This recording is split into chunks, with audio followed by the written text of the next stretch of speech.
මේ දවස්වල වැඩිපුරම කතාබහට ලක්වෙන මාතෘකාවක් තමයි අරාබි වසන්තය. මොකද්ද මේ අරාබි වසන්තය කියන්නේ? අරාබි වසන්තය කියන්නේ ටියුනීසියාවෙන් ආරම්භ වෙලා අරාබි රටවල් බොහෝමයක පැතිර ගිය ආණ්ඩු විරෝධී විප්ලව මාලාවක්.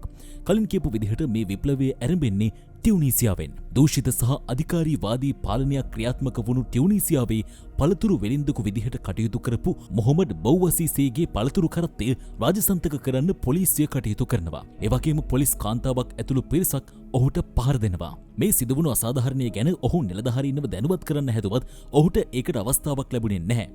මෙන්න මේ නිසා ඔහු ආණ්ඩුකාරවරයාගේ කාර්යාලයේ ඉදිරිපිට Tamanටම ගෙනි තියාගන්නවා. ශරීරයේ තිබුණු බරපතල තුවාල නිසා ඔහු 2010 ජනවාරි මාසේ 4 වෙනිදා ජීවිතක්ෂයට පත්වෙනවා. මෙතනින් ඇරඹුණු ජැස්මින් විප්ලවය කියලා හඳුන්වන ආණ්ඩු විරෝධී උද්ඝෝෂණ රැල්ල මුළු ටියුනීසියාව පුරාම ඉතාමත්ම ශීඝ්‍රයෙන් ක්‍රියාත්මක වෙන්නේ සමාජ මාධ්‍යයෙන් ලැබුණු දැඩි ප්‍රචාරණයත් එක්ක. රටේ ජනතාවට සහන දීලා විවිධ උපක්‍රම හරහා මේ උද්ඝෝෂණ රැල්ල පාලනය කරන්න රජය උත්සාහ කළත් ඔවුන්ට මේක පාලනය කරගන්න හැකියාවක් ලැබෙන්නේ නැහැ. මේ උද්ඝෝෂණ පටන් අරන් හරියටම සතියකට පස්සේ ජනවාරි මාසේ 11 වෙනිදා ටියුනීසියානු රජය බිඳ වැටෙනවා. අවුරුදු 23ක් ටියුනීසියාව පාලනය කරමින් හිටපු දූෂිත පාලකයෙක් වුණු ටියුනීසියානු හිටපු ජනාධිපති බෙන් අලි රටින් පැනලා යනවා. ඊට පස්සේ 2011 දෙසැම්බර් මාසෙදී ටියුනීසියාවේ නිදහස් මැතිවරණයක් පවත්වලා තෝරාගත්තු ජනාධිපතිවරයෙක් සහ අගමැතිවරයෙක් විසින් රටේ පාලන කටයුතු මෙහෙවන්න පටන් ගන්නවා. 2014 අවුරුද්දේ ජනවාරි මාසයේදී නව ආණ්ඩුක්‍රම ව්‍යවස්ථාවක් ප්‍රකාශයට පත් කිරීමටත් ඔවුන් කටයුතු කරනවා. මේ සිදුවීමත් එක්ක සමාජ මාධ්‍ය හරහා මේ දේවල් ඉතාමත්ම ශීඝ්‍රයෙන් ලෝකේ පුරාම පැතිරෙනවා.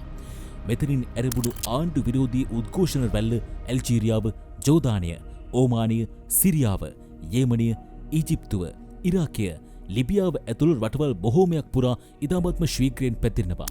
ඊජිප්තුවෙත් ජනවාරි 25 විප්ලවයේ විදිහට හඳුන්වපු දැවැන්ත විරෝධතා මාලාවක් ක්‍රියාත්මක වෙනවා. කයිරෝ නගරයේ වගේම රට පුරා ඇති වූ විරෝධතා දින කිහිපයක් පුරාවටම පවතිනවා. මෙම සිදුවීම් අතරතුර විප්ලවයේ හැරවුම් ලක්ෂ්‍ය වුණේ ඊජිප්තු හමුදාව රටේ ජනතාවට විරුද්ධව බලය පාවිච්චි කිරීම ප්‍රතික්ෂේප කිරීමත් එක්ක. අනතුරුව පෙබරවාරි මාසේ 11 වෙනිදා ඊජිප්තු ජනාධිපති හොස්නි මුබාරක් සිය තනතුරින් ඉල්ලා අස්වෙනවා. 2011 ජනවාරි මාසේ අගභාගයේදී යෙමනයේ විරෝධතා මතුවෙනවා. 2011 අවුරුද්ද අවසන් කාලය වෙද්දී යෙමනයේ රජය පෙරලා දමන්න මේ උද්ඝෝෂණ වලට හැකියාවක් ලැබෙනවා. අරාබි වසන්ත උද්ඝෝෂණ මාලාවේ දරුණුම සිද්ධිය සිද්ධ වෙන්නේ ලිබියාවේ. ලිබියාවේ ඒකාධිපති පාලකයෙක් විදිහට හඳුන්වපු මුවම්මර් ගඩාෆිව කැරලිකරුවන් විසින් ඝාතනය කරනවා. ඒ සිදුවීමට නේටෝ සංවිධානයේත් සහාය ලැබුණා කියන එක රහසක් නෙමෙයිනේ. මෙන්න මේ වෙලාවේ අරාජික වුණු රටවල් වල වාසිය ගත්තු අන්තවාදී සහ ත්‍රස්තවාදී කණ්ඩායම් මේ රටවල් ඇතුලේ භීෂණය පතුරවන්න පටන් ගන්නවා. යෙමනී හූති කැරලිකරුවන් සමග ඇති වෙලා තිබෙන ගැටුම් තවමත් අවසන් නැහැ. මේ යෙමනි යුද්ධය නිසා ලෝකයේ මේ වෙනකොට නිර්මාණය වෙලා තිබෙන දරුණුතම සමූල ඝාතනය සිදු වෙමින් තිබෙනවා. සිරියාව, ඉරාකය වගේ රටවල් වල ISIS ත්‍රස්තවාදී කණ්ඩායම් හිස ඔසවලා ඔවුන්ගේ පෞද්ගලික න්‍යාය පත්‍රයන් ක්‍රියාත්මක කරන්න පටන් ගත්තා. මෙතරින් පටන්ගත්තු සිරියානු සිවිල් යුද්ධයේ ප්‍රතිඵලයක් විදිහට මිලියන භාගයකටත් වැඩි මිනිස්සු ප්‍රමාණයක් මේ වෙනකොටත් මැරිලා ගිහිල්ලා. එවගේම මේ වෙද්දි සිරියාවේ පවතින සිවිල් යුද්ධය කලාපයේ දැවැන්තම සරණාගත ප්‍රශ්නයටත් මුල් වෙලා තිබෙනවා.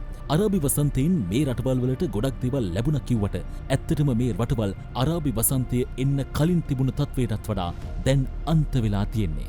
දැන් අපි කතා කරමුකෝ මේ සිද්ධි මාලාවත් එක්ක සක්සස් ස්ටෝරි එකක් තියෙන එකම රට වෙන ටියුනීසියාව ගැන. ඇත්තටම ටියුනීසියාව සාර්ථකද? ඒ ගැන කතාව පටන් ගන්න ඕනේ තැන තමයි ටියුනීසියාවේ අලුත් රජය පටන් ගන්න කලින් තිබුණු බෙන් අලීගේ පාලනය යටතේ අසාධාරණයට ලක් වුණු පුද්ගලයන් වෙනුවෙන් පිහිටවපු කොමිසමත් එක්ක. මේ කොමිසමට පැමිණිලි 60000ක් විතර ලැබිලා තියෙනවා. හැබැයි මේ පවතින රජයන් මේ සිද්ධි බොහොමයක් වසන් කරමින් මේ කොමිසමේ කටයුතු වලට බාධා එල්ල කරනවා කියලා පසු කාලීනව වාර්තා වෙනවා. ඒ වගේම ඒ දූෂණ කටයුතු සිදු කරපු නිලධාරීන්ට පොදු සමාව ලබා දෙන්න පුළුවන් වෙන විදිහට පනතකුත් සම්මත කරගන්නවා. ඒ වගේම රට ඇතුලේ දැඩි ආර්ථික අර්බුදයක් ඇති වෙලා තිබෙන්නේ. IMF එකෙන් ණය ගැනීමට තරම්ම මේ අර්බුදය විශාලයි. රට පුරාම ආහාර අර්බුද, අත්‍යවශ්‍ය ද්‍රව්‍ය නැහැ.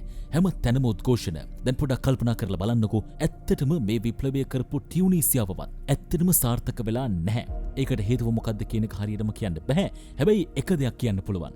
මිනිස්සු ආසාවන් ඉස්සරහා බොහොම ලස්සනට වෙනස් වෙනවා. 2022 මාර්තු මාසේ 31 වෙනිදා ශ්‍රී ලංකාවේ මිරිහානින් පටන් ගත්තෙත් අන්න ඒ වගේ අරගලයක් නම් ඒ විප්ලවයේ අවසානය රට ඇතුලේ තවත් ප්‍රශ්න ගොඩක ආරම්භය වෙන්න පුළුවන්. මේ කතන්දර කොහොම වුණත් අවසානයේදී තියෙන්නේ එකම එක ප්‍රාර්ථනාවක් විතරයි. මගේ රටට ජය වේවා. අපිව සබ්ස්ක්‍රයිබ් කරලා නැත්නම් දැන්ම සබ්ස්ක්‍රයිබ් කරන්න. බෙල් අයිකන් එකත් ක්ලික් කරන්න අමතක කරන්න එපා. ගිහින් එන්නම්. ජය වේවා.